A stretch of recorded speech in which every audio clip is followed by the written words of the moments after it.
بسم اللہ الرحمن الرحیم۔ السلام علیکم ناظرین۔ غازی علیم الدین شہید اور عبداللہ جیل وارڈن۔ وہ وقت جب حضرت علی رضی اللہ تعالیٰ عنہ نے مجھ سے پوچھا کہ تمہیں پھانسی کا خوف تو نہیں ہے؟ عبداللہ جیل وارڈن۔ جب 31 اکتوبر 1929 عیسوی کو غازی علیم الدین شہید کو پھانسی ہونا تھی، اس سے ایک روز پہلے میں حسب معمول غازی کی کوٹری کا پہرا دے رہا تھا۔ پیدل چلتے ہوئے میں کوٹری سے ذرا فاصلے پر عام قیدیوں کی بیرک کی طرف آ گیا۔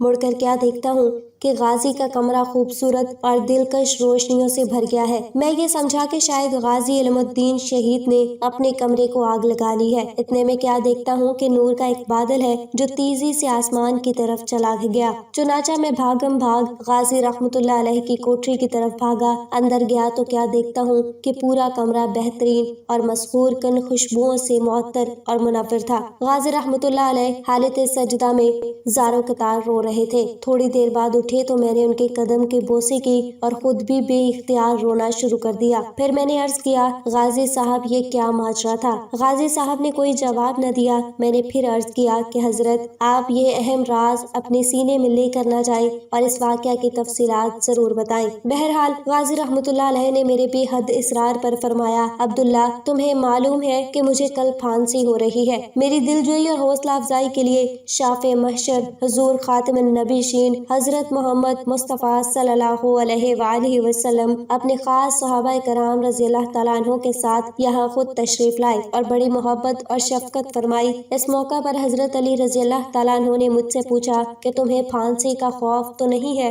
میں نے عرض کیا، حضور بالکل نہیں۔ فرمایا، بیٹا اگر کوئی خوف ہے تو آؤ ہمارے ساتھ چلو۔ میں نے پھر عرض کیا، حضور نہیں، ایسی کوئی بات نہیں، میں تو بہت خوش اور مطمئن ہوں۔ پیارے آقا و مولا حضور نبی کریم صلی اللہ علیہ وآلہ وسلم نے میرے سر پر اپنا دست مبارک رکھ کر فرمایا، پھانسی کے وقت جیل حکام تم سے تمہاری آخری خواہش پوچھیں گے، تم کہنا کہ میرے ہاتھ کھول دیں۔ میں پھانسی کا پھندا چوم کر خود اپنے گلے میں ڈالنا چاہتا ہوں تاکہ دنیا کو معلوم ہو جائے کہ مسلمان اپنے پیارے نبی صلی اللہ علیہ وآلہ وسلم کی عزت و ناموس کے تحفظ کے لیے اپنی جان کا نذرانہ پیش کرنا سب سے بڑی سعادت سمجھتے ہیں۔ دوسرا یہ کہ تم روزہ رکھ کر آنا۔ میں تمام صحابہ کرام رضی اللہ تعالیٰ عنہ اور فرشتوں کے ہمراہ حوض کوثر پر تیرا استقبال کروں گا اور ہم سب روزہ اکٹھے افطار کریں گے۔ یہ ہے تحفظ ناموس رسالت صلی اللہ علیہ وآلہ وسلم کا صلہ۔